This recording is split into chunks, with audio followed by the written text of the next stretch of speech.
Our next guest is a children's author who says rhythm binds language, language binds emotion, and emotion brings meaning to stories. Frances Gilbert was a special education teacher for 30 years and has published 8 children's books, including her latest, Today, the Teacher Changed Our Seats. Frances, welcome to the show. Thank you for having me. Tell me a little bit about your background before we get into the books. Oh, it's a long background. I'm very old.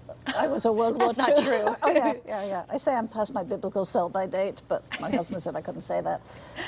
I was a World War II baby, so I spent a lot of time just with family, listening to family stories or being read stories, because in my day there was no TV, there were none of these little gadgets and machines. So I grew up with story.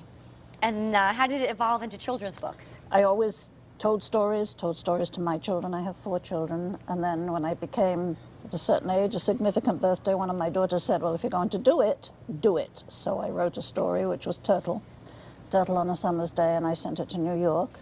And it came back, but had a coffee stain on the manuscript, and I was so thrilled that a New York person had looked at it.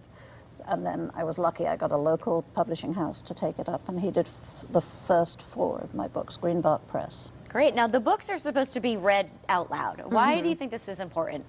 I think reading out loud, first of all, the reader has to enjoy the book, so if it doesn't have good rhythm and it's not strong, then you know how people read, that's not good. So the reader has to enjoy it, so it has to be very strong that an adult can read it out aloud and enjoy the rhythm. And then when you read aloud, the proximity, the voice, that whole piece adds meaning to the story. And then you reflect and you retell the meaningful pieces, the vehicles, the basic pieces that bring the story along. Sure. So that's why it's important. And who are the books geared to? What age would you say? I always say 2 to 10 and for grown-ups, because parents choose books, the children don't choose them, the parents choose them. The teachers choose them, grandparents choose them, and we're the ones that like to read to the kids. So tell us about Today, the Teacher Changed Our Seats, your newest book. Oh, I love that one.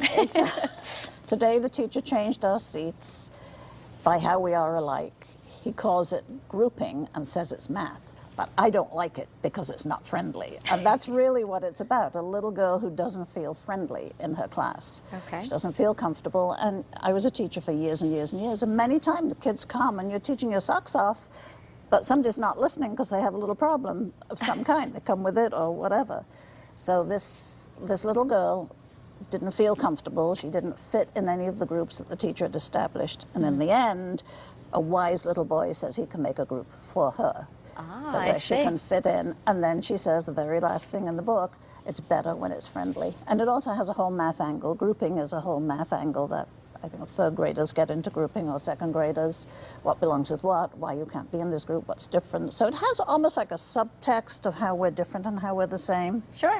And those are some of the characters in the book that we're looking at. Aren't they lovely? That's Ben Quinnell, the artist, did them. And look at the pictures and look at their little faces. I mean, you can really get into the story when you look at those little faces. Now, why do you think the illustrations are so important to go along with the story? Well, they add drama, they add impact. And some children, when you read the words, you say, oh, they were sad, they were disappointed. They can't quite get that, especially little children. They can't quite get that level of maturity. So you see her little face, you know she's disappointed because she's like, ooh.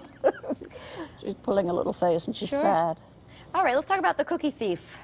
What's the plot with that one? The Cookie Thief was a family story that evolved in the family. It wrote itself. I mean, as I told it to I have 4 kids, so as I retold it to different kids from whence it sprung, they would say, oh, that's so cute. And it got its own rhythm. So, and Cookies now, is that the thief with the green? There's the Cookie Thief, yes. Yes, I know him personally, and he looks just like that. He stole a cookie. Okay. As all kids do in all houses, everywhere, anywhere. And so the people said, well, there's a cookie thief around, we have to hide our cookies. So everywhere he goes, there's no cookies after lunch, there's no cookies for picnic, there's no cookies for tea. And he's very, very upset. So he and his wise friend, Christina, evolve a plan. And I'm not going to tell you the end, but it's very cute. All right, we'll have to get it. The end is speaking very cute. Where do we find your books? You can find them at any independent bookstore will order them for you, because I support independent bookstores. You can get them from Monte Cristo in New London. You can get them from Bank Square Books, where I'm going to be next Saturday. Oh, great. On Amazon, or from me, if you go on my website. All right, very good, Frances. Thank you so much for being here. Best of luck. Thank you for having me. All right, coming up next, Chef Barbara shares her delicious recipe for carrot cupcakes with cream cheese filling when style returns. Don't go anywhere.